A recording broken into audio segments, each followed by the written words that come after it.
नमस्कार, प्रणाम, राम राम। आप सभी का स्वागत है मेरे इस वीडियो में। तो मैं ये एक कहानी लेकर आया हूँ जो हमारे बांदा जिला के भूरागढ़ किला की है। जो यह किला वर्तमान में अब खंडहर में तब्दील हो चुका है। ये किला पहले एक बहुत ही अच्छा और सुंदर दिखता था। इसके पीछे का रहस्य है, एक प्रेम कहानी है। बीरन उर्फ बहादुर नटकी और राजकुमारी सोनालिका की। तो ये किला इतिहास के पन्नों में बहुत ऐसी सारी कहानियां हैं, अनगिनत कहानियां हैं। उनमें से एक कहानी हमारे बांदा जिला के भूरागढ़ किला की है। बात उस समय की है जब भूरागढ़ के किला का किलेदार नून अर्जुन सिंह को किले की देख रेख कर उसे सुरक्षित रखता था। गांव के लोग बीज राजा की भूमिका का निर्वाह करता था। कहते हैं कि राजा अर्जुन सिंह के विवाह के बहुत दिन बीत चुके थे, फिर भी उनकी कोई संतान नहीं हुई। वो मंदिरों में, दरगाहों में, हर जगह जाके मन्नत पूजा पाठ करते थे, पर उनकी संतान नहीं हुई। उनके राज्य में एक नट रहता था जो माँ काली का बहुत बड़ा भक्त था। उसने काली माता से अर्जी लगाई और राजा के घर में एक सुशील कन्या, खूबसूरत कन्या ने जन्म लिया। और उधर नट के घर में भी एक लड़का जन्म लेता है। उस लड़की का नाम राजा राजकुमारी सोनालिका रखता है और नट के यहाँ जो लड़का होता है उसका नाम बीरन उर्फ बहादुर नट रखा जाता है। वो बचपन में एक दूसरे के साथ एक साथ खेलते थे, एक साथ पले बढ़े। पर जैसे जैसे राजकुमारी बढ़ती गई उसकी पाबंदियां लगती गई। वो घर से निकल नहीं पाती थी, उसे घर में ही उसके पिता कैद रखते थे। वो घर से ही बाहर नहीं निकल पाती थी। वो जब भी केन नदी के किनारे एक किला स्थित है, केन नदी में जब वो नाव चलती हुई देखती थी तो झरोकों से, माने खिड़कियों से देखा करती थी। तो अपने पिता से कहा करती थी कि पिताजी मुझे भी नाव में, नदी में सैर करना है। पिताजी अपनी बेटी के हट के आगे कुछ ना कर सके और उसे नाव में घूमने के लिए इजाज़त दे दी। राजकुमारी रोज अपनी सहेलियों के साथ नाव में घूमने जाया करती थी। राजकुमारी घूमती रोज। एक दिन अचानक से नाव में पानी ज़्यादा भरने के कारण राजकुमारी नाव के नीचे चली और मगरमच्छ ने उनका पैर पकड़ लिया। सब इधर उधर अफरा तफरी हो गई। उनके सहेलियां, राजकुमारी की सहेलियां चिल्लाने लगी। तभी बीरन उर्फ बहादुर नट उधर खड़ा था दूर पे। उसे पता चला कि राजकुमारी को मगरमच्छ ने पकड़ लिया है। बीरन अपनी कटार निकालकर पानी में छलांग लगा देता है और मगरमच्छ को मारकर राजकुमारी को सही सलामत घर ले आता है। राजकुमार बहुत अच्छा उसे पुरस्कार देता है, बोलता है कि शाबाश, तुमने हमारी घर की इज्जत बचाई और राजकुमारी को बचा के लाए।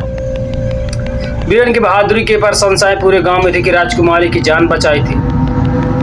था भी प्रशंसा लायक।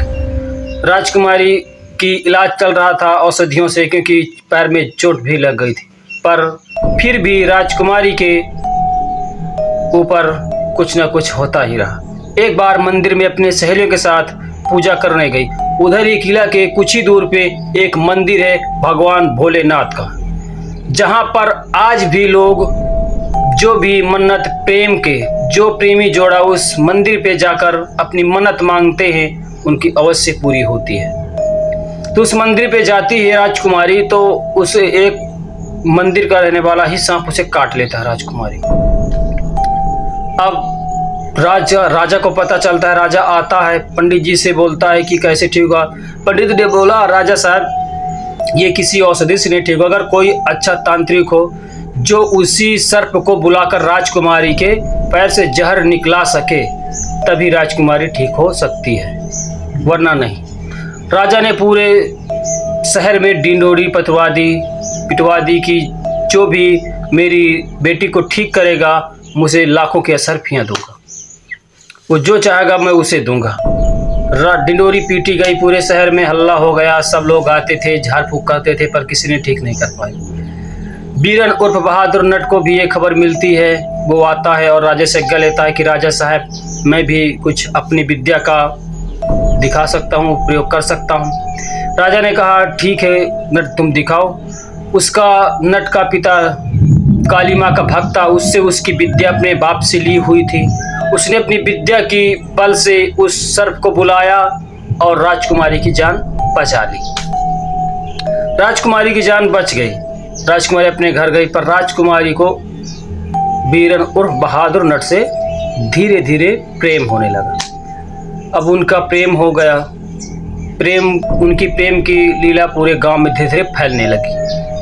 बात राजा तक पहुंच गई कि आपकी बेटी का किसी से प्यार है। बीरन बेचारा ये लड़की राजकुमारी से प्रेम करने लगा, पर राजा उधर राजकुमारी सोनालिका की शादी की बातें करने लगे। उधर राजकुमार आने लगे, देखने लगे। बीरन को पता चलता है कि राजा अपनी राजकुमारी की शादी कहीं और करने वाले हैं। बीरन बेचारा भागते हुए दरबार में जाता है और राजा से बोलता है कि राजा साहब, आपने एक वचन दिया था, क्या वचन मैं मांग सकता हूँ? राजा ने कहा, बहादुर तुम निसंकोच होकर बोलिए, तुम्हें जो चाहिए वो मिलेगा। बहादुर बोलता है कि राजा साहब, मैं आपकी राजकुमारी से प्रेम करता हूँ और वो भी मुझसे प्रेम करती है, हम दोनों की शादी करा दो। राजा क्रोध में आकर सैनिकों से बोलता है कि इस दुष्ट ने ऐसे कहने की साहस कैसे आई, इसे कैद कर लिया जाए। सैनिक उसे पकड़ लेते हैं। तभी राजकुमारी को पता चलता है तो राजकुमारी चिल्लाते हुए दरबार में आती है कि पिताजी आपका कैसा न्याय, आप वचन देकर पीछे हट रहे हैं, तो फिर जितना दंड बीरन को मिलना चाहिए उतना दंड मुझे भी मिलना चाहिए, क्योंकि हम दोनों ने बराबर का प्रेम किया है। तो जो दंड बीरन को देंगे वो दंड भी मुझे भी मिलना चाहिए। पर राजा अपनी बेटी से बहुत ज़्यादा प्रेम करता था, इसलिए उसने दूसरा रास्ता ढूंढा। उसने बीरन को बोला कि मेरी एक शर्त है, अगर तुम उस शर्त में पास हो जाओगे तो मैं अपनी पुत्री की शादी तुम्हारे साथ करा दूँ। बहादुर बोलता है, बताइए शर्त क्या है? बोलता है कि केन नदी के इस छोर से उस छोर तक जो सूत के धागे में चलेगा, मैं उसी के साथ अपनी बेटी की शादी कर दूंगा। बीरन ने उसकी शर्त मंजूर कर ली और उसे अपनी पूर्वजों की दी हुई विद्या माँ काली की आराधना से जो पाई थी उस पर भरोसा था। वो माँ काली की आराधना की और पूजा की और एक सूत का धागा तैयार किया। जैसे जैसे दिन बीतते गए, नजदीक आया प्रतियोगिता का दिन मकर संक्रांति के दिन ये प्रतियोगिता की गई। केन नदी के किनारे प्रतियोगिता की गई। पर जैसे वो सूत तैयार किया, राजा गुप्तचरों ने उसका तोड़ ढूंढ लिया था कि ये सूत किससे कटेगा। मूजी के सूत से ही वो धागा कट सकता था, बाकी वो किसी भी तलवार से या किसी भी धारदार हथियार से वो कटने वाला नहीं था। प्रतियोगिता हुई, राजकुमारी वरमाला लिए खड़ी थी। बीरन सूत के धागा से चल ही रहा था। सारे गांव के लोग देख रहे थे। वो कुछ दूर चलता है और कुछ ही दूर नज़दीक में राजा सैनिकों को इशारा करता है और वो मोजी के धागे से बीरन के सूत के धागे को काट देते हैं।